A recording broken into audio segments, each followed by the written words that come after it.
मनरेगा, जिसका नया नाम क्या है, जी Ram ji, right, guarantee for रोजगार एंड आजीविका मिशन ग्रामीण।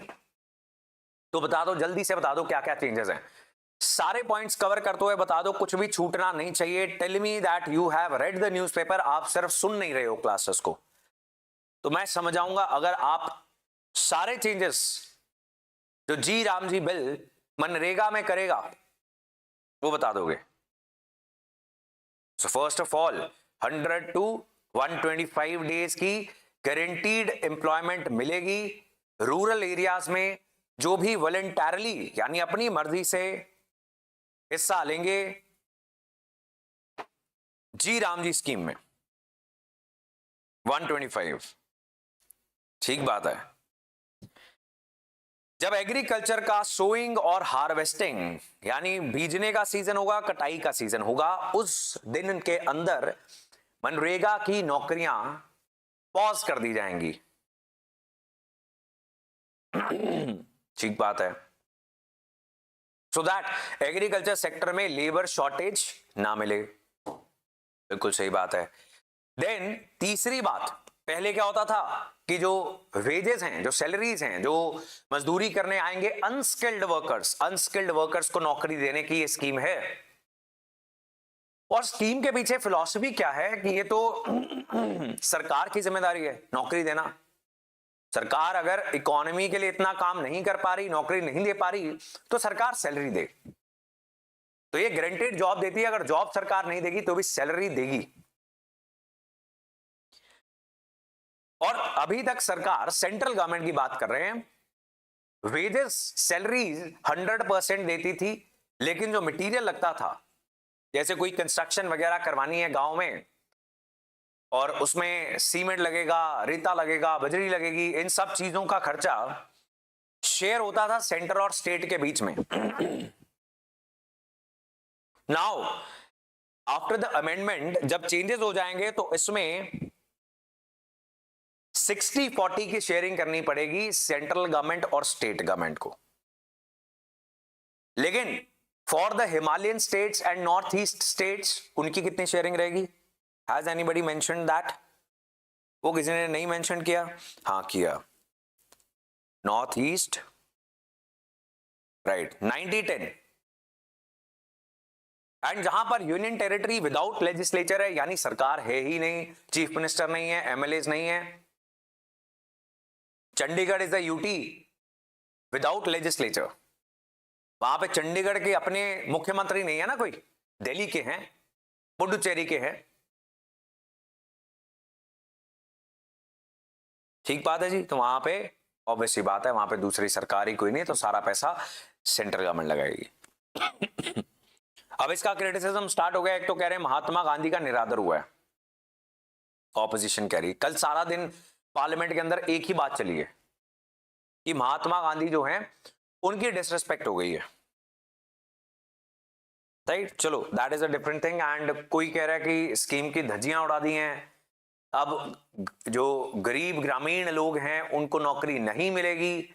अब क्यों नहीं मिलेगी ये तो गॉड नोज, डिसरिस्पेक्ट हुई है नहीं हुई है पॉलिटिकल बात है, आप जो आपको ठीक लगे वो आप मान सकते हो। लेकिन यहां पर एनालिसिस क्या है कि जो आप एग्रीकल्चरल सीजन में पॉज लगा रहे हो कि लेबर शॉर्टेज हो जाएगी, तो क्या सच में लेबर शॉर्टेज जो एग्रीकल्चर में हो रही है वो नरेगा की वजह से हो रही थी?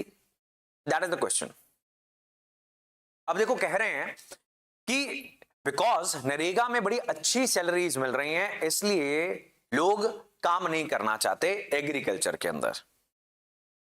Now this person has analyse कि सैलरीज का इंक्रीज कितना रहा है रूरल एरियाज में एंड एग्रीकल्चर में अलग से। सो आप देखते हो कि कई बार एग्रीकल्चर के अंदर ज्यादा तेजी से वेज ग्रोथ है और रूरल एरियाज के अंदर कम तेजी से, कई बार उल्टा है। और if you put that with inflation कि महंगाई कितनी बढ़ रही है, क्योंकि हम क्या करते हैं, हमारी अगर इनकम 10% बढ़ी है और इन्फ्लेशन महंगाई भी 10% बढ़ी है, तो मतलब हमारी इनकम असल में बढ़ी नहीं, आपकी नॉमिनल इनकम बढ़ी है, नॉमिनल जो दिख रही है। आपकी इनकम जो है वो 100 से 110 हो गई, लेकिन असल में आप उस 110 से भी उतना ही सामान खरीद पाओगे जितना पिछले साल आप 100 से खरीद पा रहे थे, बिकॉज अब इन्फ्लेशन भी 10% से बढ़ गई है। तो असल में आपकी जो रियल इनकम है, असल इनकम है, जिसमें आप नॉमिनल इनकम से इन्फ्लेशन का इंपैक्ट माइनस करते हो और फिर आपकी निकलती है real income, that is the same, right. So inflation के साथ भी इसका एनालिसिस किया और इससे कुल मिला के इनका एक ओपिनियन निकल के आया। ओपिनियन क्या निकल के आया? ओपिनियन ये निकल के आया कि असल में इट इज नॉट दैट बहुत तेजी से मनरेगा की या रूरल इनकम्स बढ़ गई हैं और लोग खेती बाड़ी में काम नहीं कर रहे, राइट। ऐसा एक ओपिनियन निकल के आया, ओपिनियन है, आई एम हाईलाइटिंग दिस। तो ये कोई कंक्लूसिव रिसर्च नहीं है। दूसरा, फिर सरकार ने यह भी कहा इकोनॉमिक सर्वे में, जो पिछला इकोनॉमिक सर्वे आया था, राइट, हर साल एक डॉक्यूमेंट आता है जिसमें सरकार उस समय इकोनॉमी में क्या कुछ अच्छा हुआ, क्या कुछ बुरा हुआ, क्या कुछ चैलेंजेस हैं, ये सारी चीजें एनालाइज करती है। तो इकोनॉमी का सर्वे सा कर देती है। बजट से पहले ये आता है, बजट होता है कि हम आगे क्या करेंगे, अगले साल क्या करेंगे। अब पिछले इकोनॉमिक सर्वे में हमारी सरकार ने क्या कहा, हमारे चीफ इकोनॉमिक एडवाइजर लिखते हैं इकोनॉमिक सर्वे कि हुआ क्या है कि असल में जो female labour force participation rate है वो बढ़ गया, बिकॉज उज्ज्वला ने सिलेंडर दे दिए, चूल्हे दे दिए, राइट। देन हर घर जल ने पानी भरने का काम खत्म कर दिया, सौभाग्य स्कीम ने बिजली घर पे प्रोवाइड कर दी। तो आपके बहुत सारे काम बिजली से भी हो सकते हैं, आप लकड़ी काट के नहीं लाते हाथ सेकने के लिए, एटसेट्रा एटसेट्रा। एंड स्वच्छ भारत, तो इन चीजों ने महिलाओं को बहुत चीजों से फ्री कर दिया। ड्रजरी जिसको हम बोलते हैं, तो ऐसे घर के बड़े डिफिकल्ट काम महिलाएं करती हैं, तो उनकी लेबर फोर्स पार्टिसिपेशन रेट जो है वो इंक्रीज हो गया, ऐसा सरकार बोल रही है। But now the person is contesting that also कि ऐसा नहीं हुआ, राइट। अब देखो पॉइंट ये है जो मेरे मन में भी सवाल आया कि ठीक है, इन्फ्लेशन के मुकाबले सैलरी जो हैं इतनी बढ़ी हैं विद नरेगा, तो विदाउट नरेगा कितनी बढ़ रही थी? ये तो पिछला डाटा देखना पड़ेगा, या फिर हाइपोथेटिकल क्वेश्चन कि विदाउट नरेगा कितनी बढ़ती। तो कुछ भी कंक्लूसिव सिर्फ इतने डाटा से निकाल पाना इज डिफिकल्ट। बट हाँ, हमें आंसर राइटिंग के लिए कंसर्न मिल गया, राइट, कि may be some critics, some experts say that this notion that agriculture is facing labor shortages because of NREGA is wrong. And if we halt NREGA work also during those days, it will cause even more problems.